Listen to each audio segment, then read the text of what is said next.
Tá, então é isso, gente. Vamos começar a nossa reunião do grupo de Química e Biologia. Não sei quem está participando aqui pela primeira vez. Quem estiver participando, quiser se apresentar, fica à vontade.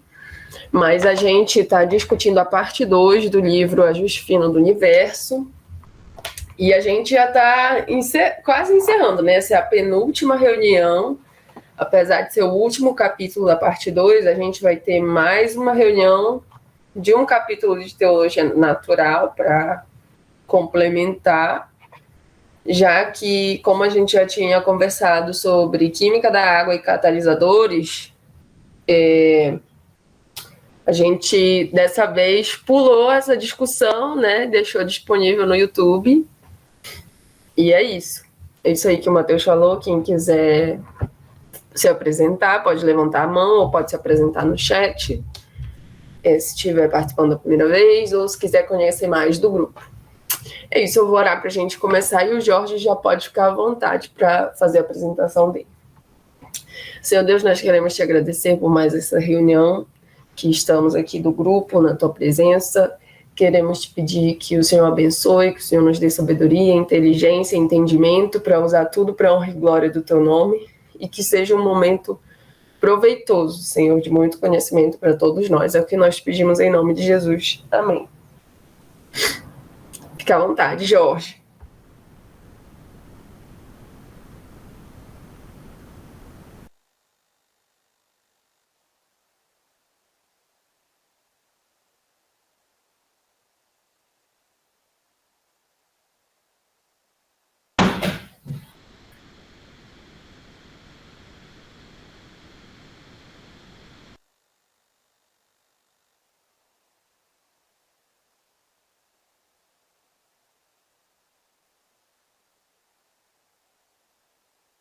Só compartilhar aqui a tela com vocês, tá bom? Espera aí um momento.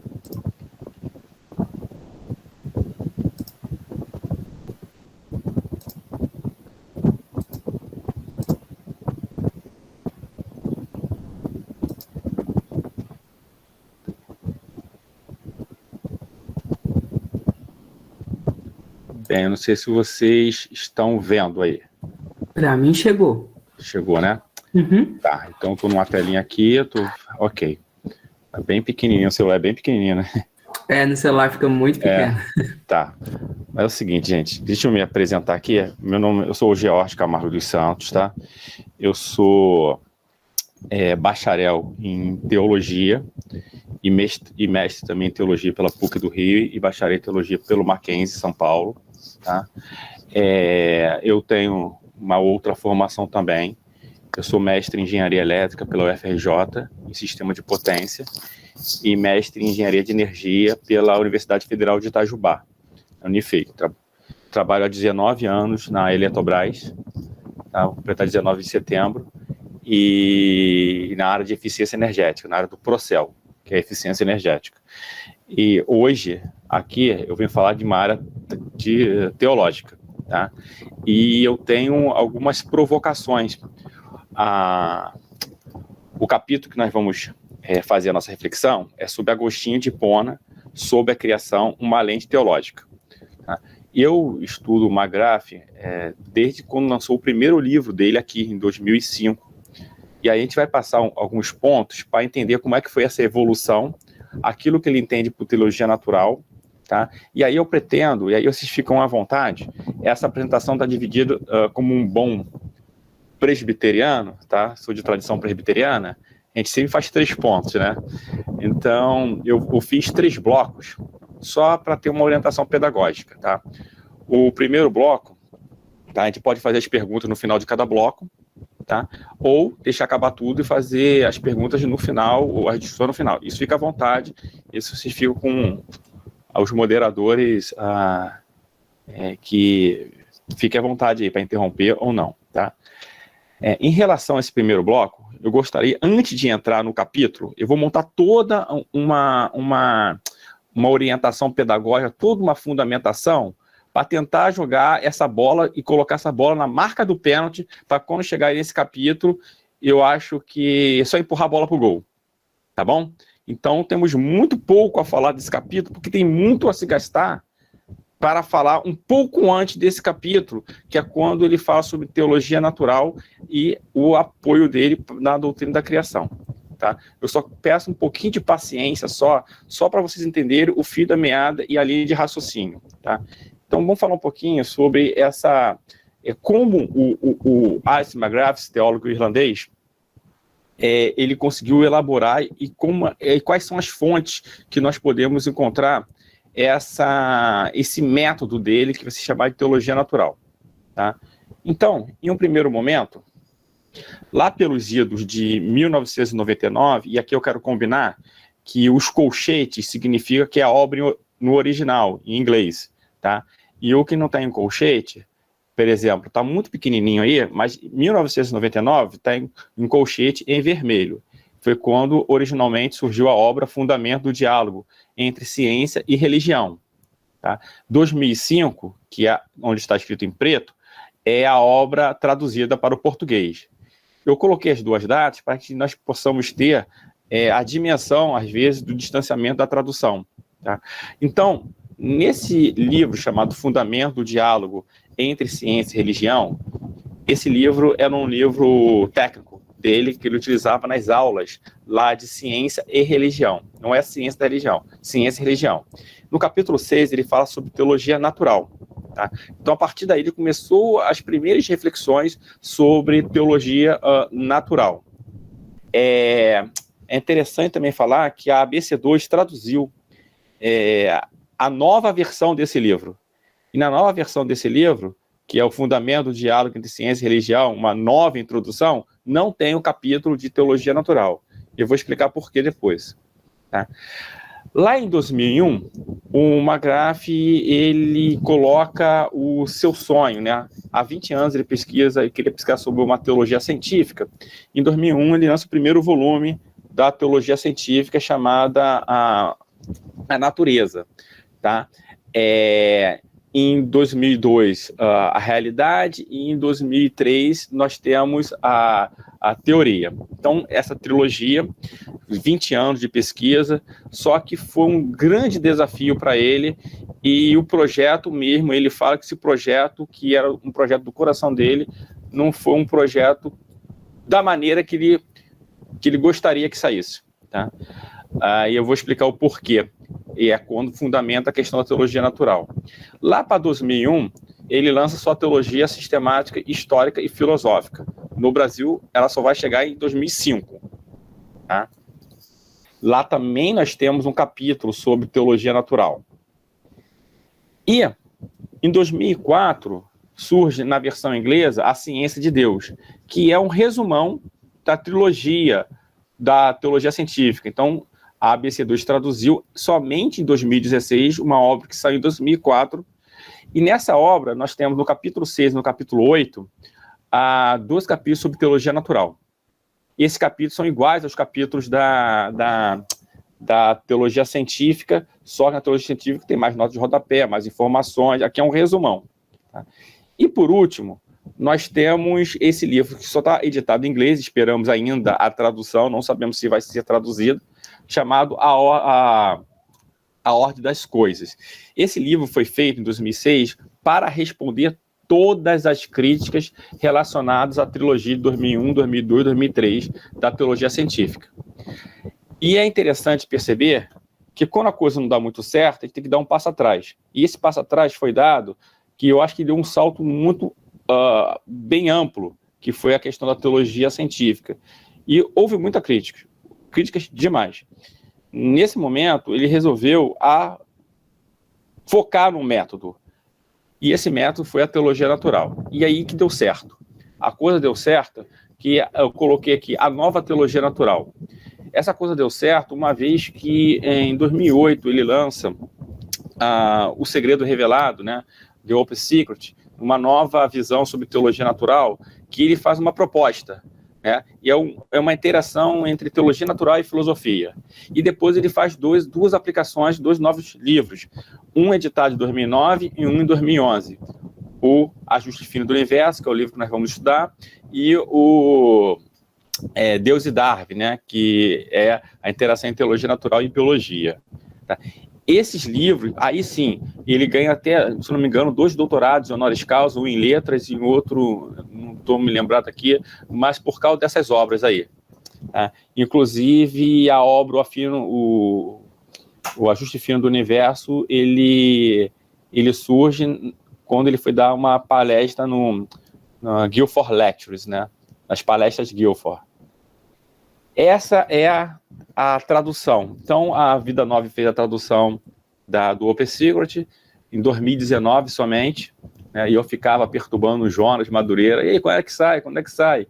E só em 2019, mas em 2017 o Ajuste Fino do Universo saiu, e em 2016 Deus e Darwin.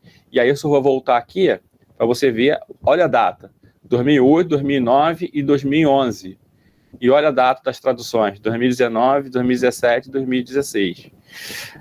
E aí pensamos, ok, parou aí? Não, não parou aí. Então, e essas informações são informações que estão fundamentando aquilo que nós vamos ver no capítulo 8.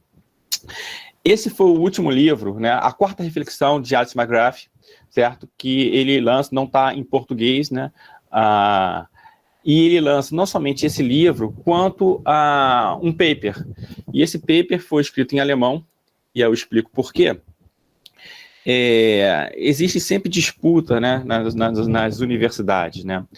E algumas pesquisas sobre Paul Tillich, sobre outros campos, eram bem, digamos, tinha uma certa tensão com as pesquisas lá de Oxford. Mas em um determinado momento parece que alguns teólogos da Alemanha foram para Oxford e foram lotados no departamento de teologia em Oxford. Com isso, houve críticas aos trabalhos, né, oferecidos por McGrath, a ponto de que, se eu não me engano, McGrath não escreve no Handbook de Teologia Natural, e não escreve, de uma pessoa que era afiliada a Oxford. E quando o McGrath vai se aposentar, e se aposentou agora, né, e a última Zygon, que foi a Zygon de janeiro para abril, foi em honra a Alice McGrath sobre o tema de teologia natural, esse resumo aparece e floresce com todas as honras para McGrath.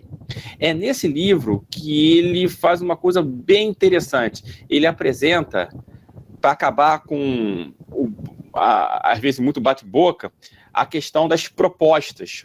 Ele vem falando em outros fóruns, mas aqui ele formaliza nesses 2 documentos, no livro e nesse paper em alemão, tá? Ele faz as chamadas 6 propostas. E essas propostas foram organizadas por McGrath, e ele faz o seguinte, a pergunta é o seguinte: será que quando nós trabalhamos com teologia natural, nós estamos falando tudo a mesma coisa? Ou será que nós estamos falando de coisas diferentes? Então, nesse livro ele faz um agrupamento de 6 propostas. Tá? E aí eu coloquei os principais proponentes, né? As pesquisas mais atuais, né? Então, a gente vai ver rapidamente, para a gente encerrar aqui, e depois eu tenho uma provocação para vocês. Tá? A primeira proposta, tá, fala sobre uma teologia natural com o ramo da filosofia. Tá? A ideia aqui é o seguinte: vamos trabalhar somente com a razão, chamada razão somente. Tá? Então, a teologia natural, ela não tem nenhum vínculo com a teologia revelada, ou quaisquer assuntos de natureza sobrenatural. E aí o Richard Swearburn, se não me engano, da Universidade de Oxford também, ele tem um teorema de probabilidade condicional a fim de fazer a prova da existência de Deus. Tá? Então, esses 2 livros aí foram traduzidos pelo professor Aguinaldo Portugal, da Universidade de Brasília, e foram lançados pela editora Monergismo. Tá? Então, esse é uma proposta. Uma segunda proposta é não utilizar juízos a priori, métodos dedutivos, como na primeira proposta, mas sim usar os chamados juízos a posteriores, a fim dos juízos a posteriores, de uma experiência, tentar voltar para a tradição cristã. Então, o movimento seria um movimento de você tem provas científicas, considerações científicas, ações científicas, evidências, e essas evidências eu retornaria para achar um certo concordismo com as Sagradas Escrituras. Esse capítulo da história ficou conhecido como Physical Theology, né, ou a teologia física. Um dos proponentes foi William Paley, na obra Natural Theology, né, de 1802. Uma terceira proposta, né, é a proposta de Tomás de Aquino. Tá? É interessante perceber que ele fala sobre uma inclinação natural da mente.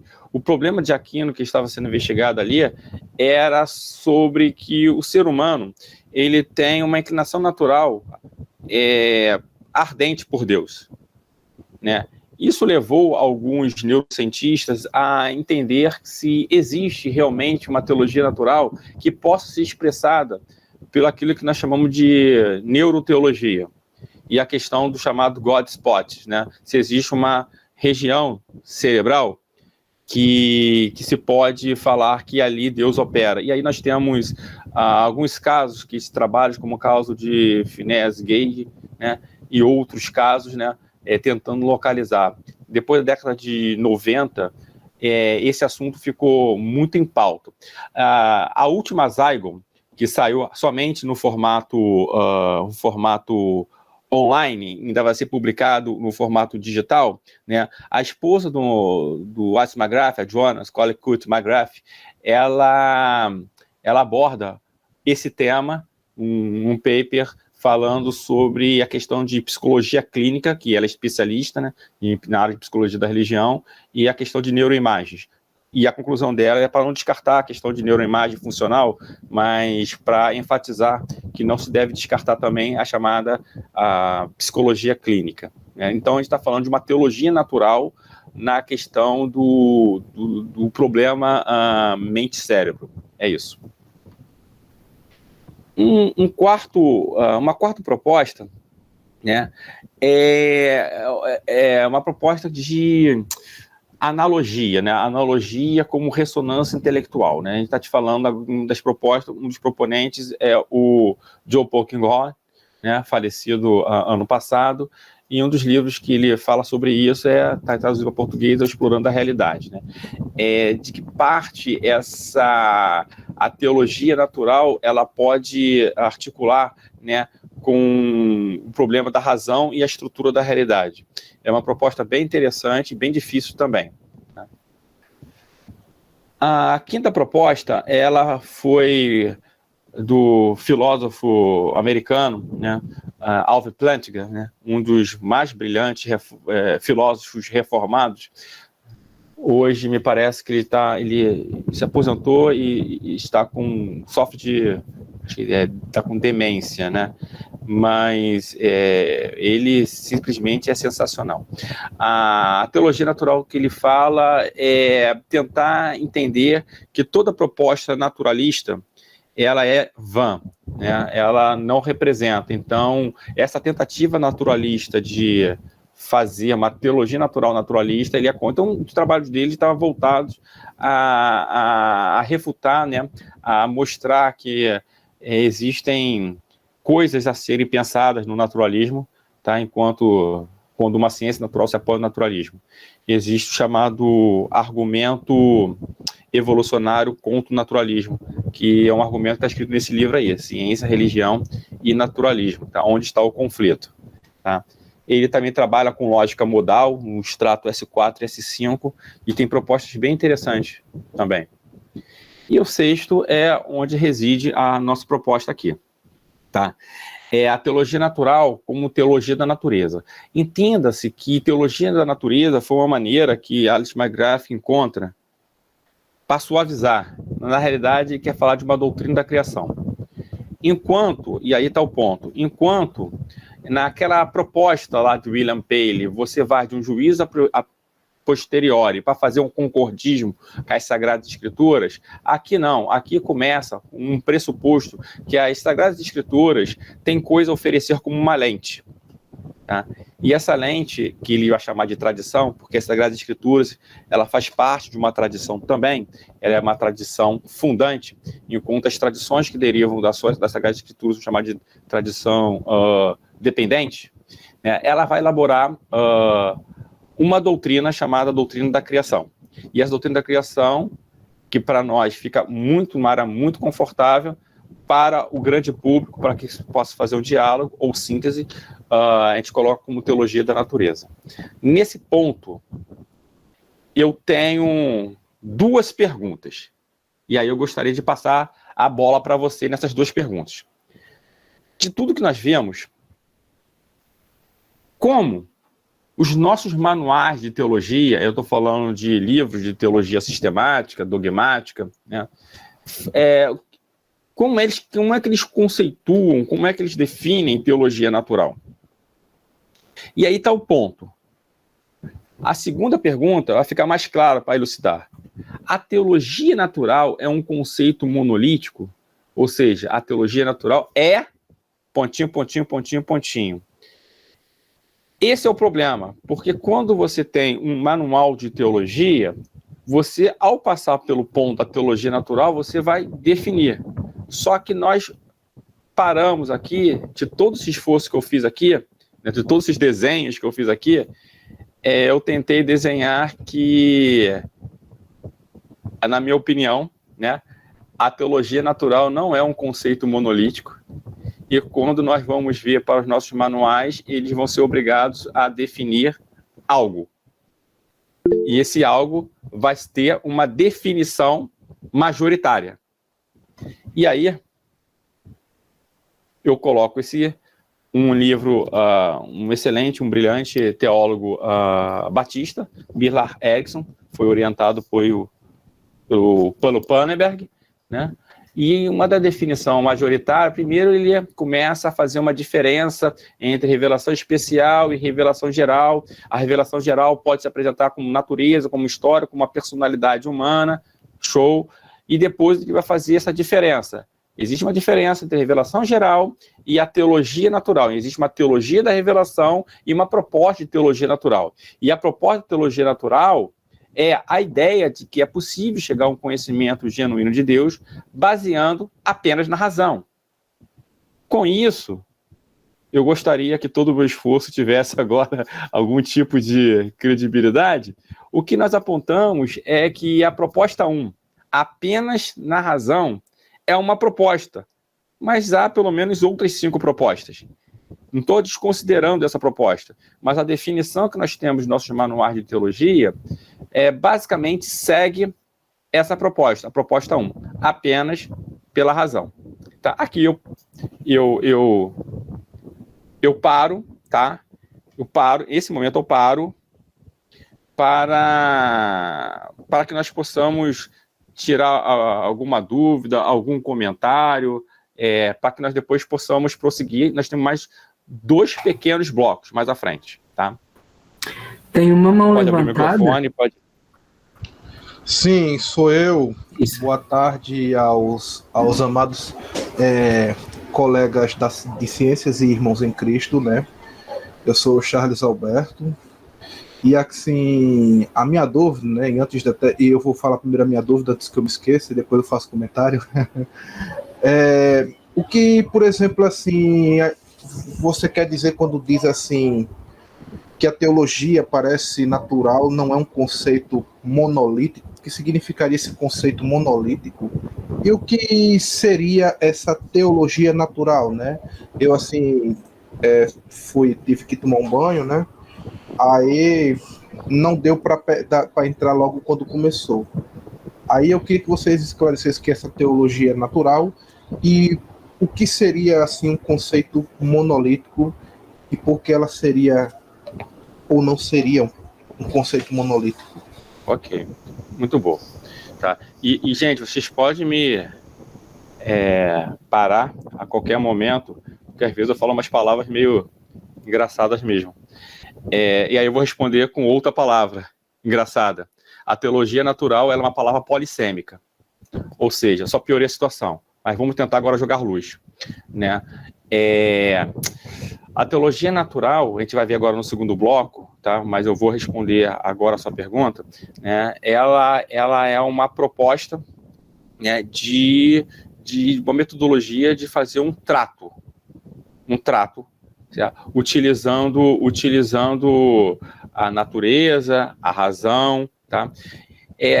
Se é assim, e aí eu estou dando uma definição hipergenérica, existem vários tipos de propostas.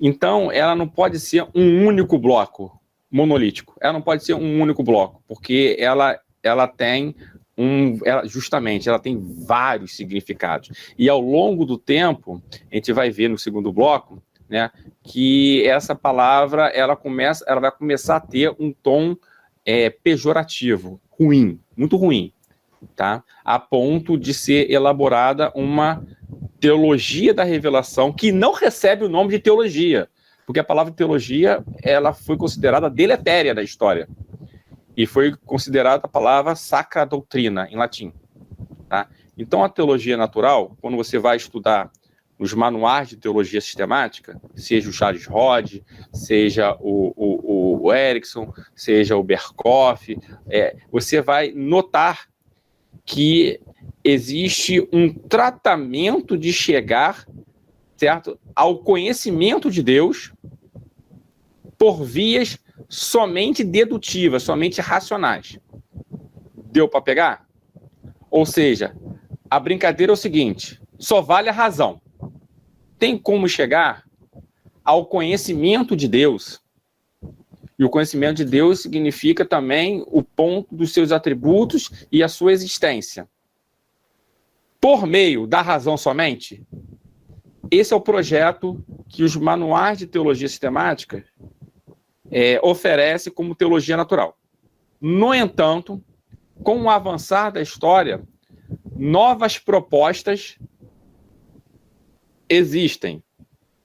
E aí eu estou colocando aqui em tela que o McGrath, em 2017, abre essa caixa e fala que ele consegue visualizar pelo menos 6 propostas. Deu para entender? É isso. Eu consegui responder a sua dúvida? Sim, com certeza. Tá. Né? O comentário que eu ia fazer era só que o professor Alexandre Fernandes, né? Ele é muito parecido com o Millard Erickson nessa foto aí. Bem parecido. Eu acho que isso foi um elogio, viu? Então eu aceito, viu, o elogio. Ambos são batistas. Então são crentes de primeira, então tô satisfeito. Coincidência, né? Pois é. Ô Jorge, deixa eu colocar uma pergunta aí nesse meio também, aproveitando o espaço de perguntas. Nos manuais de teologia de hoje em dia, que é utilizado normalmente, o pessoal só trabalha com essa definição de teologia natural ou tem já está aparecendo ou tem novas propostas aí tanto no Brasil quanto fora do Brasil, de outras dentro das teologias sistemática e bíblica que já está trazendo novas definições de teologia natural? Ou ainda continua tudo a mesma? Não. Vamos lá. Vamos só tentar... Eu vou tentar aqui ser bem reducionista, tá, Alexandre? Porque se eu for muito técnico, não vai dar certo isso. Vou ser bem reducionista. Eu vou chamar, entre aspas, de conservadores, nossos manuais de teologia conservadores. Né? Eu estou falando de Berkhoff, eu estou falando de Erickson, eu estou falando de Bavinck, tá? Então você vai ter propostas como essa aqui que eu estou apresentando, que eu chamo de definição majoritária. Tá? Mas lá pelos idos de 1930, 1940, né, surgem os movimentos, e no Entre Guerras, né, surge um movimento bastante interessante, tá? Chamado de virada antropológica. E muitos dos católicos, né, começaram a fazer algumas investigações, tá? E essas investigações resultaram na chamada nova teologia, Nouvelle Théologie, né, que é a nova teologia com alguns grandes teólogos. É interessante observar, Alexandre, que a visão que nós estamos passando aqui é uma cosmovisão teísta, tá? existe um Deus trino, esse Deus se faz a conhecer, revelação, há a existência de um Deus, esse Deus se revela. Essas novas contribuições da teologia contemporânea, chamado de virada antropológica, elas partem do pressuposto de uma cosmovisão panenteísta, não panteísta, panenteísta. A partir daí surge a chamada teologia do processo. E ao surgir a teologia do processo, surgem novas definições de teologia natural como teologia da natureza, tendo um pressuposto, não uma cosmovisão teísta. E a ideia de refutação de uma cosmovisão teísta, que não poderia ser mais crida, está no fato da causalidade, lá formada pela Physical Theology. Então, a crítica da causalidade fez gerar um avanço na chamada cosmovisão panenteísta. Mais à frente, na década de 70, você vai ver teólogos que vão falar sobre natureza, ecologia, ecoteologia, né? E você vai ver várias teologias nascendo daí, entre elas as teologias da libertação, tá? Que tem, na maioria delas, uma cosmovisão panenteísta, não teísta. Então, assim, a sua resposta é, depois do Concílio Vaticano II, muita coisa mudou, inclusive a cosmovisão. Então, a questão de uma existência de um Deus, isso não é tão... Deus pode ser uma projeção de nossas mentes, como diz Feuerbach, está dentro de uma visão panenteísta. Tá bom? Gente, se eu estiver sendo muito técnico, me dá um puxão de orelha aí, tá, gente? Professor, Sim. o senhor, no caso, falou aí que no decorrer da história, parece, né, da igreja, surgiram alguns, né, ramos de teologia que parece que eram antropológicos, que, pelo que eu entendi, aqueles que, digamos assim, parece que tem por foco, sei lá, a percepção do homem, alguma coisa assim, alguma coisa relacionada ao homem, mas que não é mais Deus no centro, é o homem no centro. E eu poderia, assim, a gente poderia dizer que, tipo, a teologia inclusiva, que eu não sei se vocês aqui já ouviram falar, que é um novo ramo teológico que, inclusive, é muito mais conhecido no meio daquelas famosas igrejas inclusivas, que são igrejas hoje que fazem, que aceitam casar homossexuais. Aí são esse tipo de teologia é mais conhecido, pelo menos no meu caso eu conheço mais entre esse pessoal. A gente poderia dizer que essa tal de teologia inclusiva seria também uma teologia antropológica ou coisa assim do tipo, pelo menos se a gente for considerar o conceito, ainda que ela não esteja entre essas teologias daqueles que, digamos assim, reconhecem esse tipo de teologia? A teologia... Eu esqueci o seu nome. Eu não estou vendo aqui, na verdade. O seu nome é? Charles. Oi, Charles. É o seguinte, Charles. Deixa eu só tentar aqui. A teologia é uma reflexão humana. A teologia não é uma coisa que Deus jogou lá de cima e os homens pegaram aqui embaixo e a partir daí é uma coisa hiper santa. Não. A teologia é uma reflexão humana. Tanto é que hoje ela está na academia, nas ciências humanas. Esse é o primeiro ponto. O segundo ponto é a questão... Eu vou falar de um concílio chamado Concílio Vaticano II, que aconteceu em 1962 a 1965, um concílio que reuniu todos os católicos, mas peritos também protestantes, né? E nesse concílio, os documentos que entraram, eles deveriam ser avaliados por 4 chaves de leitura, tá? Eu estou falando de 62 a 65, tá, Charles? E uma das chaves de leitura para ser aprovado o documento, estou falando de documento de liturgia, documento eclesiológico, documento sobre revelação, para ser aprovado esse tipo de documentação, é necessário 4 chaves de leituras. Uma chave da leitura, o que cabe aqui nós falarmos, é a palavra italiana aggiornamento. Aggiornamento, de vez de giorno, buongiorno, né? Bom dia, né? Uma tradução ao pé da letra para o português seria atualização. então as doutrinas deveriam ser atualizadas. Entende?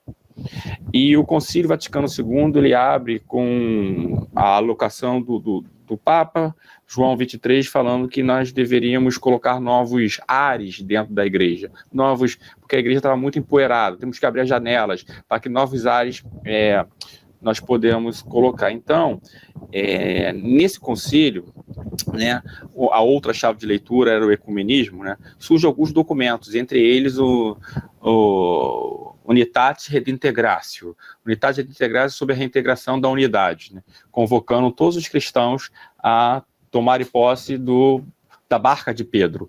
Então, ortodoxos, pentecostais, e para isso você poderia atualizar as doutrinas. Você vai ver que depois desse fato, 1968, você vai ter aquele episódio lá em Paris, né? É o Proibido Proibir, né? Com aquelas histórias todas. E na década de 70 você vai ver um sorvedouro de teologias não clássicas, chamaremos assim, né, aparecendo. Entre elas, teologia da libertação feminista, teologia da libertação gay, teologia da libertação negra e outras teologias, eu vou colocar aqui, outras reflexões teológicas, ok?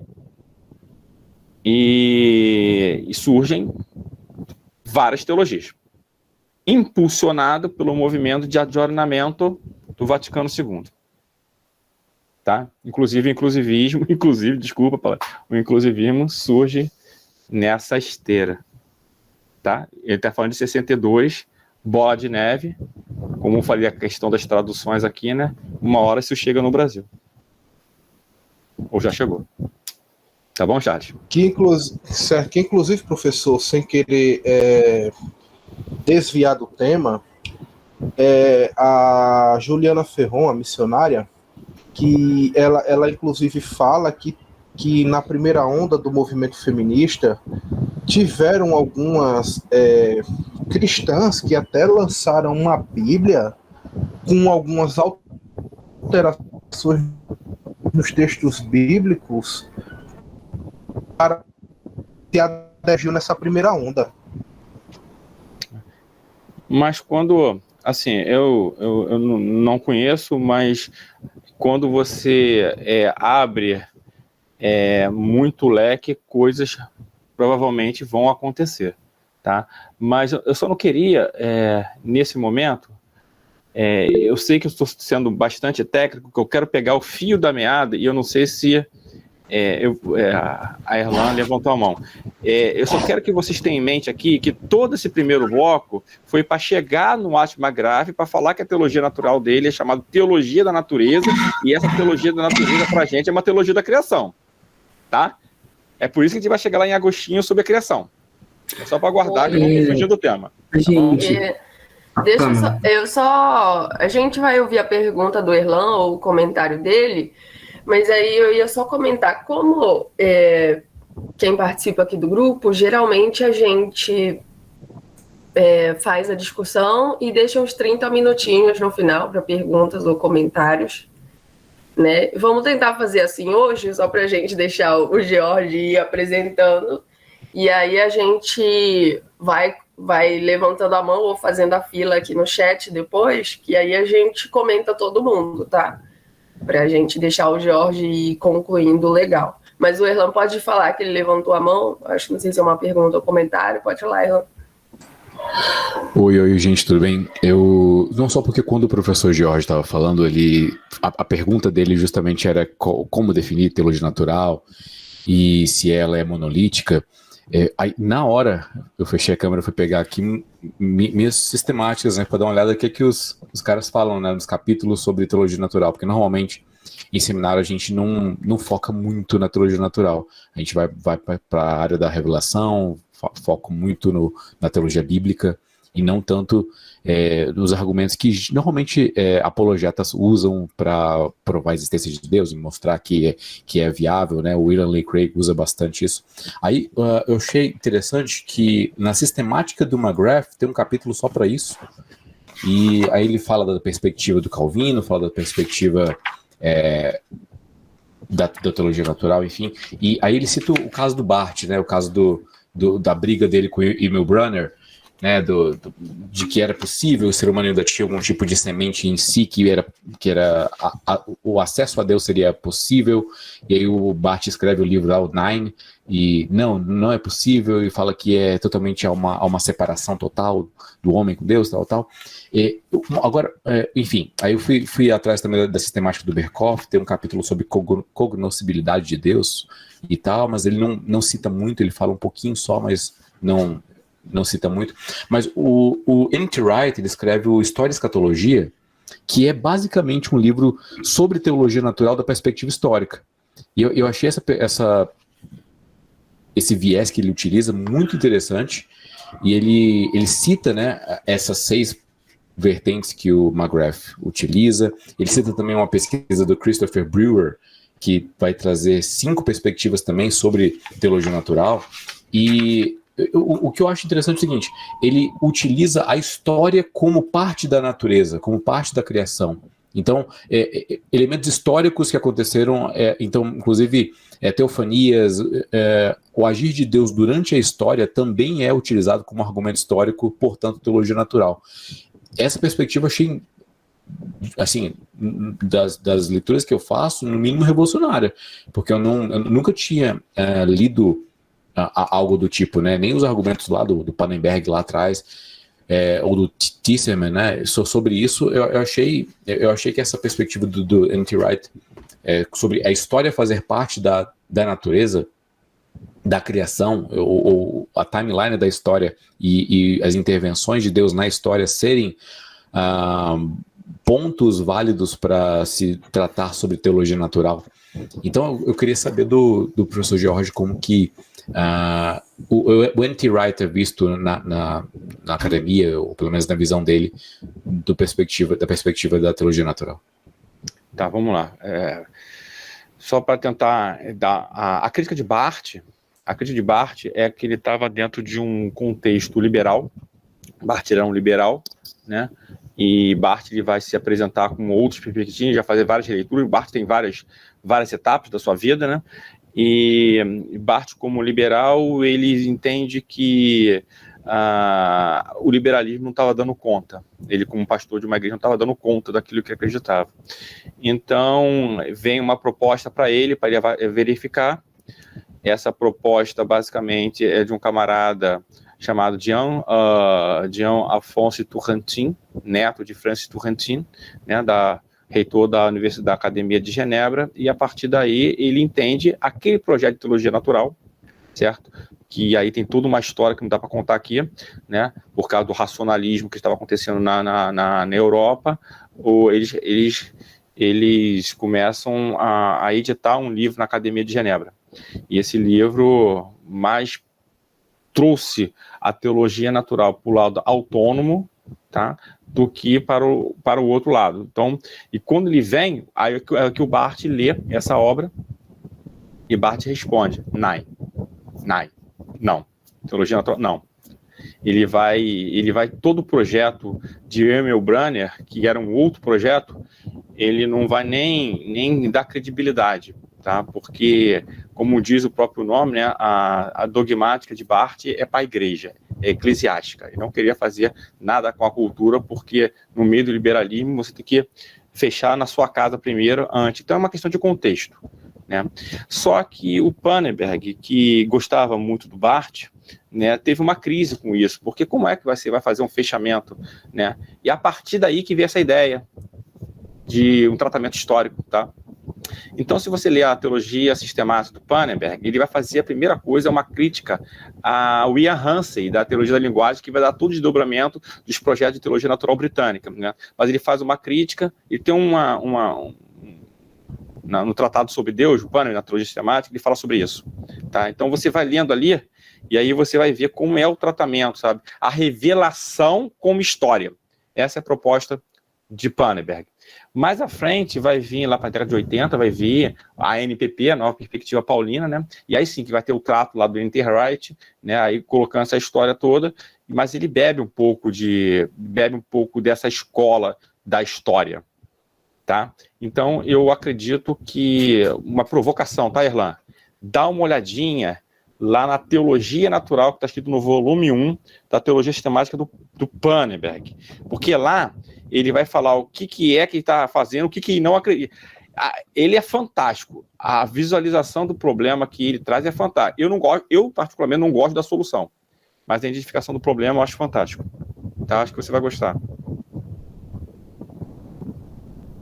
Obrigado. Então, podemos continuar? Sim, sim. Manda ver, pode sim. Tá, vamos lá. Aqui algumas notas, tá, gente?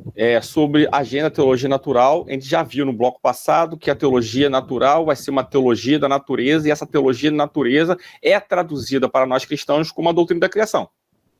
É aí que vai residir o problema do capítulo 8, Agostinho de Hipona, sobre a criação. Tá, mas da onde surge essa questão de teologia natural? Tá? Eu passei alguns tempinhos estudando isso, e isso foi a minha dissertação de mestrado, tá?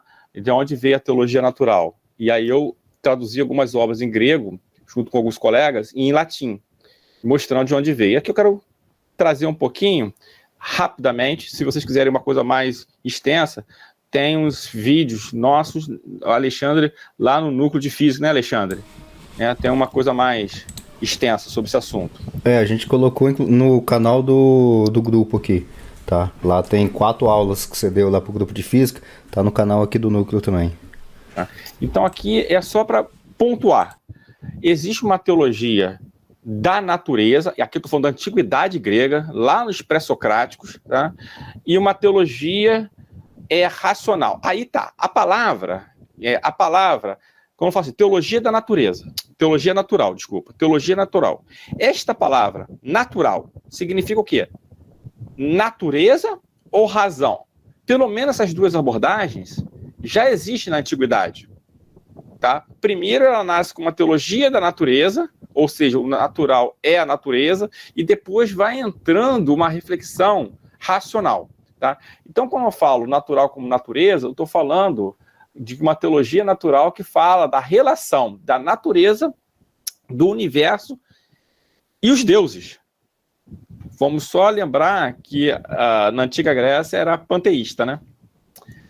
E a teologia racional vai começar a falar sobre a demonstração da existência dos deuses pela doutrina do movimento. Doutrina do movimento nada mais é do que física. Tá? Você vai ver isso nas reflexões teológicas, quando se fala de uma teologia racional, você vai ver muito nas obras de física na antiguidade.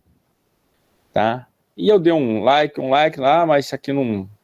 Então, vamos fazer aqui um gráfico, um desenho, né? Imagina eu tentando explicar isso aqui sem o desenho. Mas existem pelo menos duas grandes escolas. Né? Uma é a escola de Platão, a academia, e a outra a escola estoica. Aqui não estou trabalhando com Aristóteles, tá? A escola peripatética. Tá? Então, essa escola de Platão, chamada academia, vai ter a antiga academia, a nova, a novíssima. Quando chega na novíssima, nós temos o último escolarca, o último presidente, chamado Firo de Larissa. Tá? E lá na escola dos estoicos, né, nós temos, vai descendo os escolarcas, nós temos duas figuras, Panessa e Posidônio, e, de alguma forma, esse último pensador Menesarco de Atenas tem algumas coisas. Esses dois influenciam um médio platônico chamado Antíoco de Ascalão. De 80 a.C. a 220 depois de Cristo surge uma corrente chamada médio platonismo. Então, essas informações chegam até Antíoco de Ascalão e ele vai influenciar duas grandes personagens. Varrão, muito pouco estudado aqui, tá? Eu consegui publicar algumas coisas em um fórum aí, mas ainda é muito pouco estudado. Tá? Varrão é quem faz as gramáticas, nós conhecemos de gramática, veio do Varrão, né? E o Cícero. Cícero é tão importante que o livro que Agostinho está lendo é Hortêncio de Cícero. E o livro que Calvino está lendo também é de Cícero. As primeiras obras, reflexões que Calvino e Agostinho fizeram foram sobre Cícero, não foram sobre teologia. Tá? Então, Varrão e Cícero né, eles trabalham uma teoria chamada teologia tripartite. Né? E a partir da teologia tripartite, o que é isso? Que existem 3 formas de teologia. Uma teologia chamada teologia mítica, certo? Que são a teologia dos poetas, e os poetas são aquelas pessoas que anunciam, né? É uma teologia para o povão, tá? Então toda aquela mitologia que nós conhecemos é chamada de teologia mítica, a teologia dos poetas, que é para a educação do povo. Tá? Existe uma outra teologia de competência dos filósofos, chamada teologia naturalis, teologia natural. Ela é de competência dos filósofos. Tá? Essa o povão não consegue alcançar. E existe uma teologia que vai fazer o jogo para entregar a competência dos filósofos para o povão. Essa chama de teologia civilis, ou a teologia civil, ou a chamada teologia política, né? Essa aí é a teologia política, ok? Então, isso é encontrado nessas fontes que eu coloquei aqui, a Antiquates Rerum Divinarum, de Varrão, o Eróticos, de Plutarco de Queroneia, o Horácio, no capítulo 12, de Dião Crisóstomo, as Plácidas, né, de Aécio. Então, aqui eu tenho testemunhos de pessoas não cristãs falando sobre teologia tripartite. Só lembrando que a palavra teologia não nasce no cristianismo, nasce na obra de Platão, A República. A primeira pessoa que fala sobre teologia, até que nós sabíamos, formalizada, é Platão. Né? E essas obras servirão de subsídio para os apologetas, os pais da igreja falarem alguma coisa a respeito. Então nós temos uma das primeiras obras, o Ad Nationes, né, sobre o povo de Tertuliano, a Diversas Nações, de Arnóbio, a De Ira Dei, de Lactâncio, a Preparácio Evangélica, de Eusébio Cesareia, e acabando onde eu quero chegar, Agostinho de Hipona, na Cidade de Deus. Então, preste atenção, isso aqui é um texto latino que foi traduzido, né? O meu colega Fábio Frohem, professor de latim da FRJ, nós fizemos a tradução e a revisão também. Esse texto da edição crítica diz que existem 3 gêneros de teologia, isto é, uma doutrina que se desenvolve acerca dos deuses, que o primeiro desses se chama mítico, o segundo físico e o terceiro civil. Denomeiam de mítico aquele que os poetas muito se utilizaram, de físico, aquele que os filósofos se valem, de civil, aquele de que os povos se servem. No primeiro que eu mencionei, ou seja, está falando da teologia mítica, né? Foram inventadas muitas coisas contra a indignidade e a natureza dos imortais. De fato, nesse gênero é lícito que um Deus nasce da cabeça, que o outro nasce da coxa, que o outro nasce de gotas de sangue. Nesse gênero é lícito que os sirvam ao homem como escravos, enfim. Nesse gênero atribui-se aos deuses todas as coisas que podem se aplicar não apenas ao homem, bem como ao homem muito desprezível. Tá? Isso é a obra de Varrão, perdida, que Agostinho vai pegar e vai se utilizar de mais de 100 citações no livro A Cidade de Deus, para falar que existe uma cidade dos homens e uma cidade de Deus, que nós somos peregrinos aqui nessa terra. Né? Então, o subsídio, o extrato, foi todo feito por meio das obras de Varrão e outras obras. Mas Varrão, Agostinho se apoderou-se, assim, se utilizou bastante, a ponto de, depois de Agostinho, Varrão não é mais lembrado, de tanta crítica que Agostinho fez às obras de Varrão. Tá? E aí estão algumas, só por curiosidade, né? Que muitas vezes a gente fala do pombo, mas não mostra o filhote do pombo, né? Essas coisas existem, tá? Então, tá todas aqui as variantes de físico, mítico, essas 3 teologias, de onde elas surgiram e como elas estão sendo utilizadas para a cristandade. Né? E aí aparece a obra Cidade de Deus, livro 6, na seção 5. Lá você vai encontrar uma citação de Varrão, feita por Agostinho de Hipona, e lá você vai ver a condução, o entendimento de Agostinho sobre o que significa teologia natural, que é a natureza do divino. Ok? Então a teologia natural nasce assim. E a palavra teologia, por ter esse formato de relação com os pagãos, ela vai ser usada, toda reflexão que nós chamamos de teológica, você não vai encontrar teologia, a palavra teologia em alguns pais, e quando você encontra com esse teor negativo, porque eles vão preferir a palavra sacra doutrina. Tá? Quando Pedro Abelardo volta, lá na escolástica medieval, volta com a palavra teologia, ele simplesmente é atacado de todos os lados. Tá? Então, aqui eu coloco mais um testemunho, tá? E aqui eu fecho mostrando o seguinte. Ora, no primeiro bloco nós falamos que existem 6 propostas. A 6ª proposta é a do McGrath, e a proposta do McGrath é a teologia natural como teologia da natureza. Ele generalizou a teologia da natureza. Aqui eu mostro, no segundo bloco, que essa teologia da natureza era a relação do divino com a estrutura da realidade. Ora, se eu mexer nisso e colocar lentes cristãs, utilizando o Agostinho de Hipona, que tem uma doutrina da criação, ou seja, eu estou no capítulo 8. Eu estou no capítulo 8 do livro do McGrath. Esse foi o caminho percorrido, a meu ver, por McGrath. Mas aqui, de novo, eu paro, acabamos a sessão 2, eu paro para dúvidas e comentários. Já que a Pamela falou que é mais interessante fazer todas as perguntas no final, eu vou fechar esse conceito aqui da doutrina da criação, que é a doutrina clássica que nós temos, aqui nós chamamos de doutrina conservadora da criação, o que a Agostinho de Hipona pode nos oferecer. Tá? Muito que foi falado aqui, da introdução, o capítulo 8 está dividido em introdução, a questão do Agostinho sobre a doutrina da criação, as rationes seminares em Agostinho e a recepção da abordagem de Agostinho. Essa é a leitura que foi proposta aqui. Essa introdução, essa história toda da introdução, o McGrath começa com aquela frase típica de C.S. Lewis, né? Mostrando que não é pelo método dedutivo que você consegue ter uma boa proposta de teologia natural, mas sim por método de abdução. O método da melhor inferência.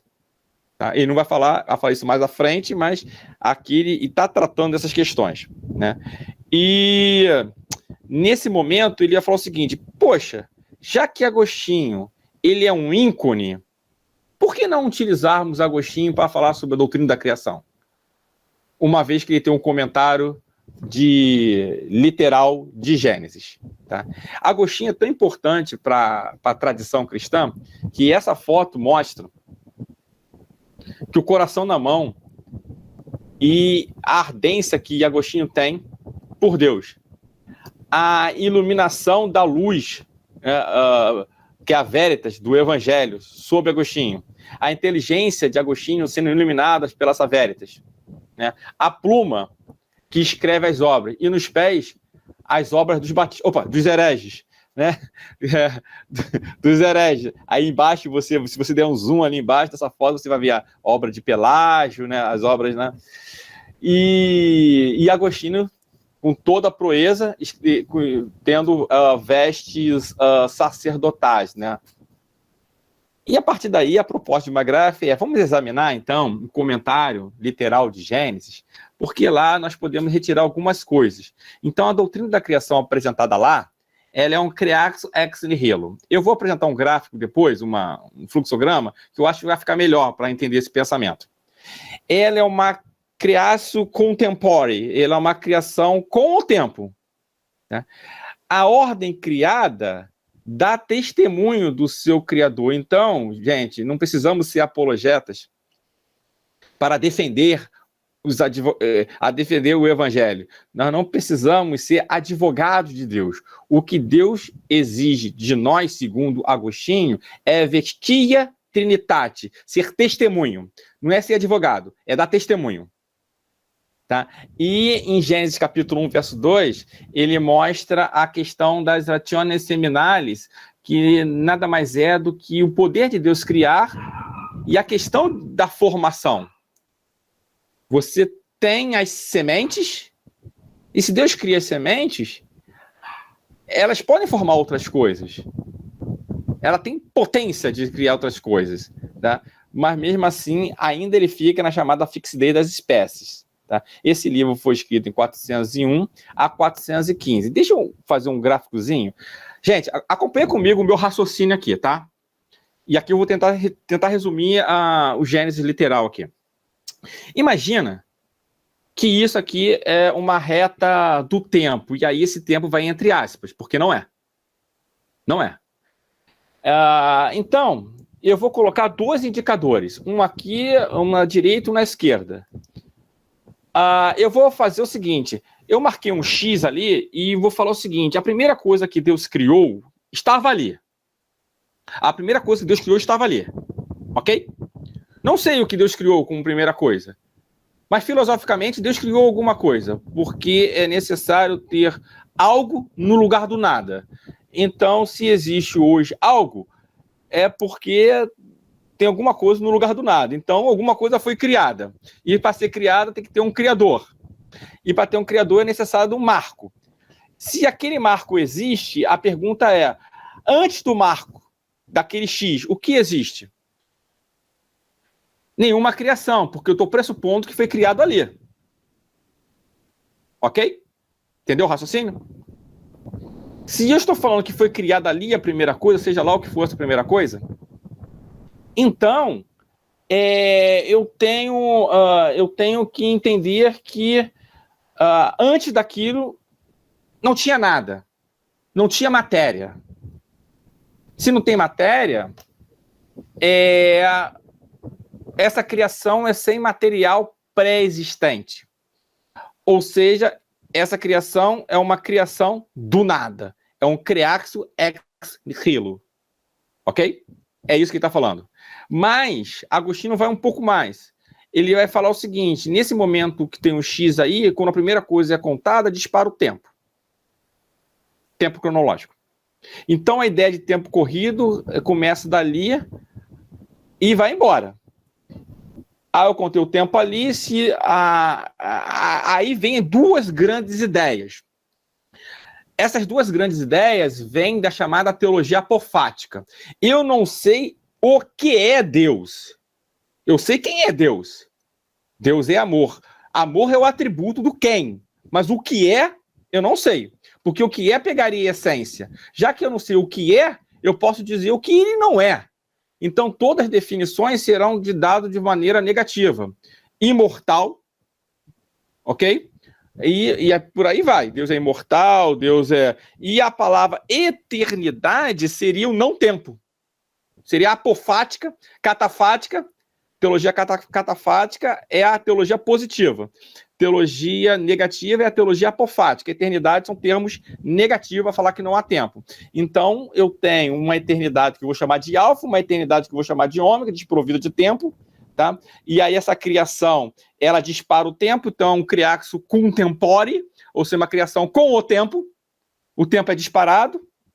A partir disso, tempo em grego é cronos, eu tenho cronologia, eu tenho como estudar a história, e se temos como estudar a história, eu estou limitado à história entre o início da história e o fim da história, porque o cristianismo pressupõe uma história linear. O cristianismo pressupõe uma história linear. Tá pegando a ideia do... Ok? Então, existe o início da história, existe o fim da história. E aí, alguns versículos vão ser apoiados para isso. Né? Não estou aqui respeitando a exegese contemporânea, mas aqui estou mostrando antes que os montes nascessem e se formassem a terra, de eternidade, eternidade, tu és Deus. Apocalipse 1:8, eu sou o alfa e o ômega, diz o Senhor Deus, aquele que é, que era, que há de vir, o Todo-Poderoso. Me parece que essas colocações ficariam pertinentes. Então, o Deus que existe, o Deus triuno que existe, ele é Senhor na eternidade alfa da história, na eternidade ômega. E, a partir daí, seres criados são sempre eternos, não são eternos, porque eles foram criados em determinados momentos, na história para frente. Está entendendo o raciocínio? Esse é o ponto que nós temos de melhor sobre a doutrina da criação. Né? E a partir daí eu jogo um balde de água fria. E aí começa o balde de água fria. Então Agostinho, que escreveu Gênesis literal de 401 a 415, ele trabalha de forma literal. Nananina, não. Agostinho era um pensador do seu tempo que resolvia questões do seu tempo. Temos que ler Agostinho com muito cuidado, porque quando ele fala sobre Pelágio, ele tem uma doutrina do livre-arbítrio para Pelágio que é diferente da discussão dele com Donato. Então, é o mesmo livre-arbítrio, mas sob perspectivas diferentes. Então, aqui eu estou utilizando uma tese doutoral de teologia publicada em 2020, que foi publicada no Instituto Patrístico Agostiniano, o mais célebre canal de teologia patrística, em Agostinho. Tá? Então, essa tese doutoral foi o seguinte: ele estava tentando fazer ele conseguiu fazer uma caçada, uma coleta de fontes para mostrar a interpretação místico-espiritual, não a literal. A literal nós conhecemos, mas a místico-espiritual, a alegórica. E aí ele coloca os dias, de dia 1 até o dia 7, e, por exemplo, dia 1, criação da luz.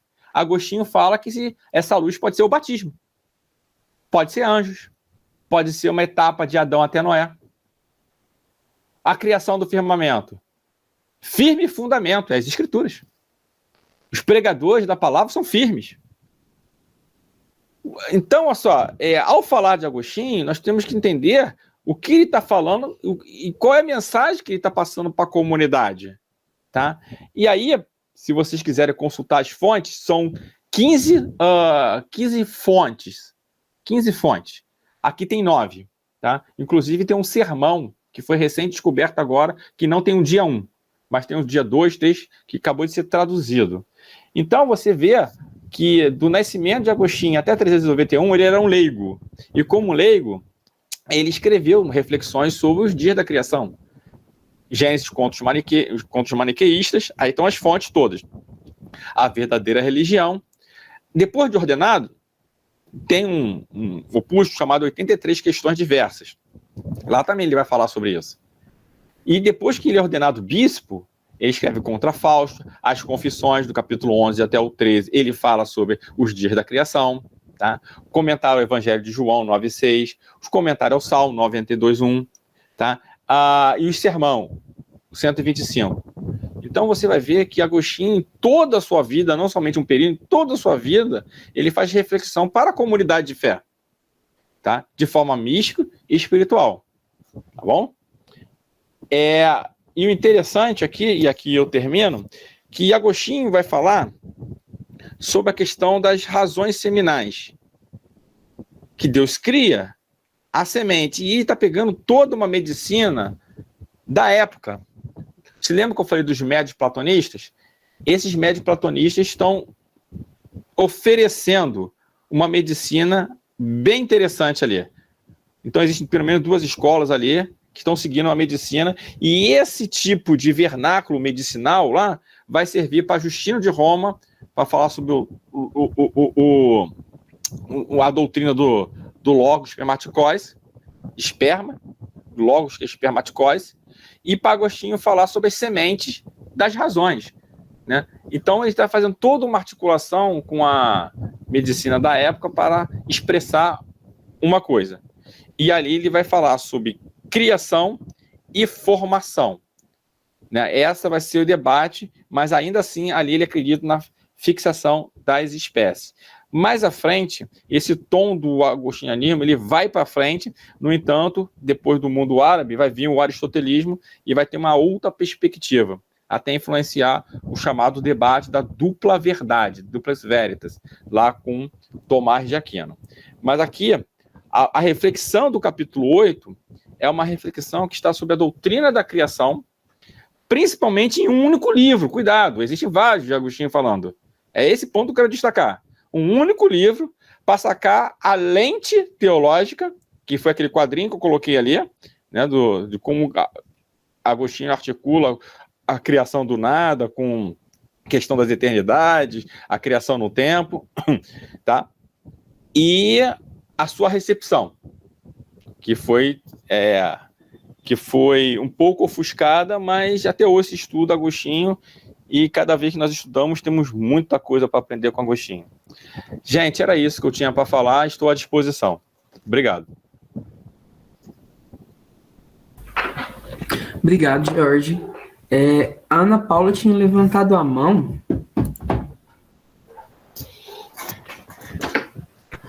Ana Paula, você ainda quer perguntar? Comentar?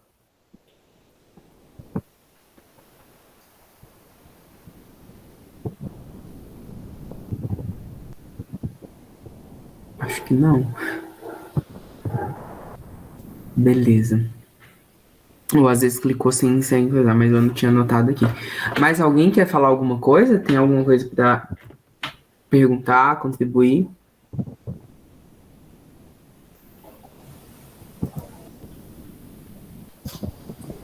Se alguma coisa não ficou clara também, né, Jorge? Você Sim. pode explicar melhor. Sim. A Fernanda chegou a perguntar no chat, então, né? Só que sumiu aqui para mim, porque a minha internet caiu e voltou. Mas ela tinha feito uma pra pergunta mim se a tá teologia aqui. natural. Posso ler? Pode sim. Sim, a Fernanda tinha perguntado. Teologia natural é uma tentativa de explicar as coisas numa perspectiva cristã, correto?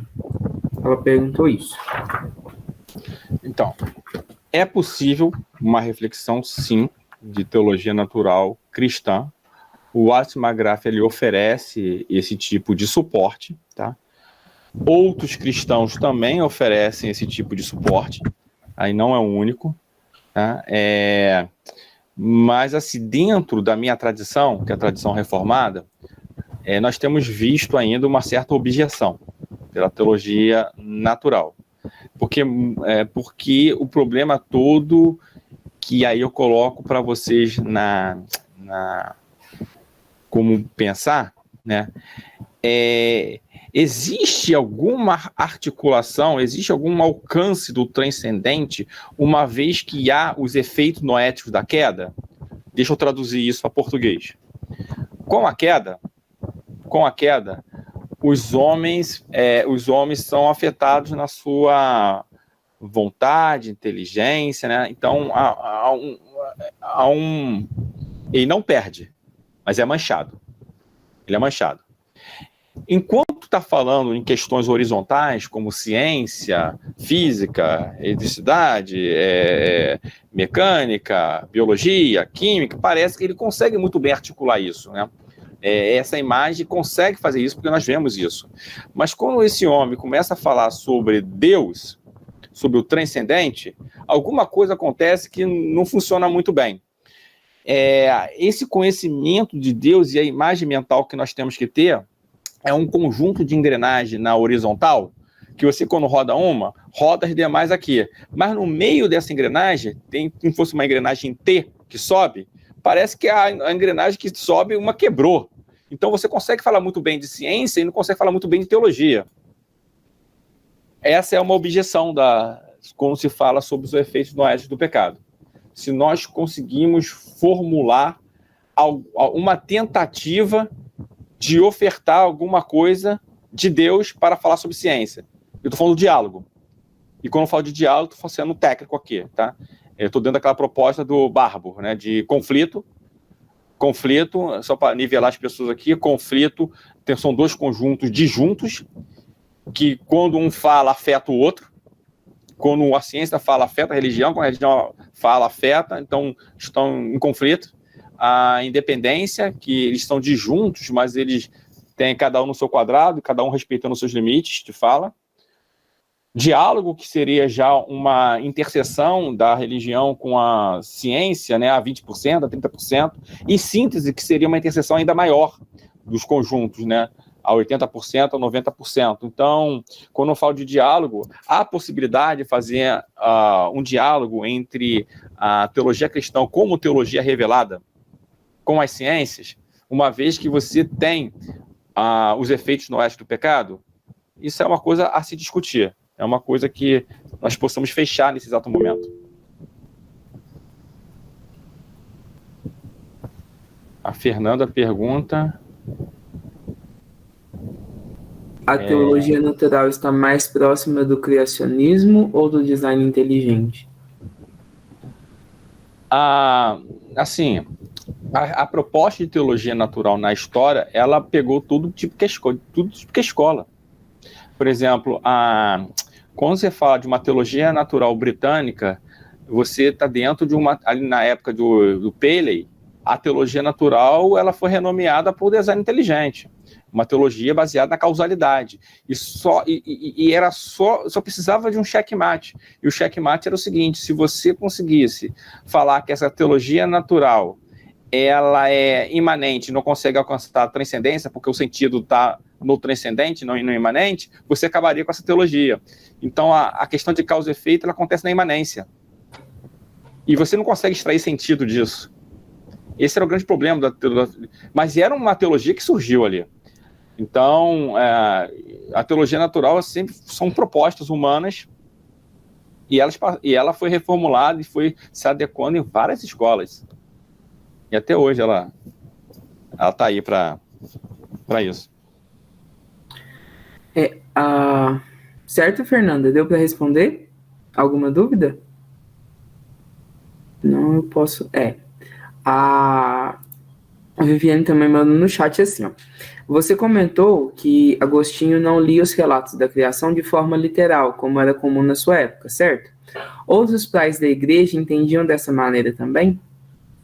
Então, quando eu coloquei uma pimentinha aqui, eu acho que eu botei uma pimentinha. No comentário literal de Gênesis, ele faz a literalidade nos seus comentários. Mas existe 15 outros livros que ele não faz. Seria Agostinho um literalista ou seria um Agostinho místico? Não, ele era uma pessoa da época dele. Então, só porque foi levantada essa lebre, existem pelo menos... E deixa eu tentar reduzir aqui a pergunta. Existem duas grandes escolas na antiguidade. A escola de Antioquia, que tinha uma preferência, tá? Uma preferência pelo sentido literal. E existia a escola de Alexandria, que tinha uma preferência pela interpretação bíblica de forma alegórica, onde surge o termo alegorese. Uma preferência, tá, gente? Preferência. Não significa que todos... Orígenes, você vê o comentário de Josué de Orígenes, é muito alegórico, mas ele não deixou de ser literal, ipsis literis, para um episódio na sua vida, né? Em relação a uma exortação que ele tomou lá, que não vem ao caso comentar aqui. Tá? Mas a questão de preferência. A Alexandria do Egito tinha preferência à alegorese, à alegoria. E a escola de Antioquia tinha a preferência pela literal. Já que a escola latina é uma fusão das duas, você vai ver os chamados 4 sentidos. Os 4 sentidos de interpretação. E Agostinho está nessa época dos 4 sentidos da interpretação, né? O anagógico, o mistagógico, e por aí vai. Né? E então ele articula não somente o literal, como também o espiritual, o sentido espiritual que é chamado alegórico. Então, Agostinho está nessas duas correntes. Não dá para falar que ele é só literal, não dá para falar que ele é só... Então, quando eu coloquei aquelas fontes, né, e a citação das fontes, colocando uma interpretação mística em Agostinho, foi uma pimentinha que eu coloquei aqui para falar o seguinte: o Margrave falou que é literal. Não, aquele livro sim, mas tem outros que não são. Tá bom? Certo. Mais alguém tem algum questionamento, algum ponto? Jorge, isso aí que você falou dos efeitos noéticos da queda, se a gente consegue contribuir de alguma forma, né, para o diálogo, você está jogando no ar ou você está querendo dizer positivo ou negativo? Não, são desafios mesmo, assim, o que acontece? Eu tô perguntando isso, se você tá jogando, assim, um desafio pra gente pensar, ou se você acha que dá para falar positivamente ou negativamente. Porque, de certa forma, a gente vai entender que não é só na nossa forma de fazer teologia, né, que tem esse efeito noético da queda. Tem pro outro lado também, né, quando a gente faz ciência... Ou não, você não entende assim? Não, eu entendo perfeitamente assim, porque se nós considerarmos ciência, episteme, né, e aí eu não sei se você concorda comigo, né, como lá nos princípios, né, quando Platão define episteme como verdade, crença verdadeira justificada, tá? Vamos partir desse ponto, crença verdadeira justificada. Então, para você ter conhecimento é necessário uma crença. Já começamos bem, né? Essa crença tem que ser validada, se ela é verdade ou falso. E depois você vai ter que ter uma garantia para essa crença chamada aval epistêmico, né? você tem 3 probleminhas aí, né? Um problema de crença, um problema de teoria de verdade, qual verdade você está trabalhando, se é correspondência ou outro tipo de verdade, né? E também a questão das garantias, o chamado aval epistêmico, né? O Plantinga tem, inclusive, livros sobre isso. A trilogia do Plantinga é sobre a questão de garantias. Bem, aí você já vê que a coisa complica, né? Mas o que é bonito nessa história, Pamela, é que se o homem conhecesse de fato 100% Deus, a coisa não ia dar certo. E, inclusive, isso vale para as ciências também. Então, a questão da queda, ela afeta, sim, todos os sentidos. Mas, enquanto a ciência ela é feita na imanência, nessa realidade, ela consegue... Deixa eu tentar colocar de outra maneira aqui. Como é que eu defino modelo? Modelo, se eu pudesse definir modelo com uma palavrinha, eu colocaria aproximação. E aí já matou o problema, que a aproximação não é a realidade. E aí, entendeu? Por mais que esse modelo analítico seja leve, considerações, tem tantas variáveis de contorno, nós conseguimos expressar sim, nós conseguimos falar alguma coisa da realidade. Mas não podemos ser soberbos e falar que nós conseguimos atingir a imanência disso. Quanto mais a transcendência. O problema é isso, quanto mais a transcendência.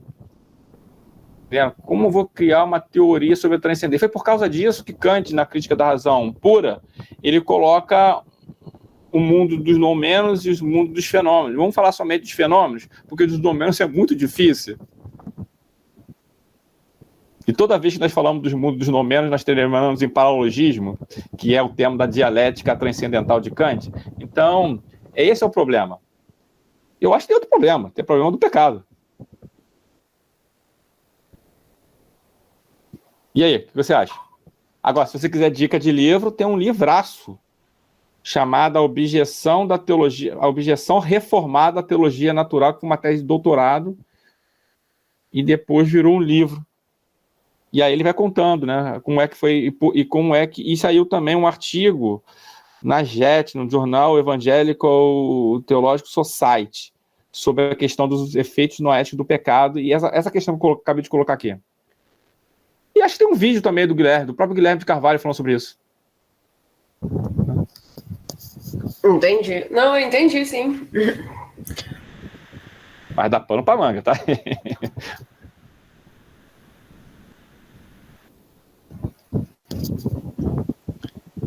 E todo mundo já ciente, já sobre doutrina da criação, teologia natural. O diploma você pega com o Matheus depois. Vamos todo mundo fazer curso na Academia BC2, aí a gente pega os diplomas. Mais alguma dúvida, gente? Desculpa o barulho da máquina, porque tá lavando roupa. Acho que é isso, né? Podemos encerrar por aqui. Pamela, Nani, Alexandre. Podemos, queria agradecer ao George, foi muito bom, muito proveitoso. Vou inclusive indicar para o pessoal de Química e Biologia a playlist lá da Física, que foi com você também, né? Obrigada, viu, pelo seu tempo. Foi muito bom, gostei muito, acho que todo mundo aproveitou bastante. E a nossa próxima reunião vai ser o último capítulo do livro mesmo, que é só para fechar, né? Uma criação emergente e a teologia natural, que vai amarrar aí o que a gente veio discutindo. É um capítulo pequeno. E é isso. Mais alguém quer falar alguma coisa? É isso, só agradecer o George. A gente está terminando no horáriozinho, tudo jóia. Senão a gente pode encerrar. Alguém pode orar para a gente encerrar? Pamela, eu gostaria de agradecer a oportunidade que vocês me deram aí, Matheus, de vocês aí da ABC2 na Núcleo de Química, botar um pouquinho dessa contribuição teológica aí num grupo tão seleto de doutores em biologia e química aí. Tá? Muito obrigado. Obrigada. Doutores ainda não, mas tudo bem. Estamos caminhando. Obrigado, Jorge. Obrigada a você, foi joia. Obrigada aí, galera, pela presença, o Erlan, a Viviane. Desculpa, de físicos também e batistas. Não pode Eu ter não muito entendi essa batista separação aqui, de batistas. É crente do mesmo jeito. Tem muito batista aqui, nós somos barristas. Bom, então vou orar. Senhor Deus, nós queremos te agradecer por esta reunião, te agradecer pela vida do Jorge, por mais essa oportunidade que ele pôde expressar o seu conhecimento, o conhecimento da tua palavra, Senhor, e pôde contribuir com o nosso grupo. Que seja tudo para a tua glória, Senhor, e que nós possamos crescer cada dia mais em conhecimento. Te agradecemos por essa reunião e fica conosco neste resto de dia que nós pedimos em nome de Jesus. Amém.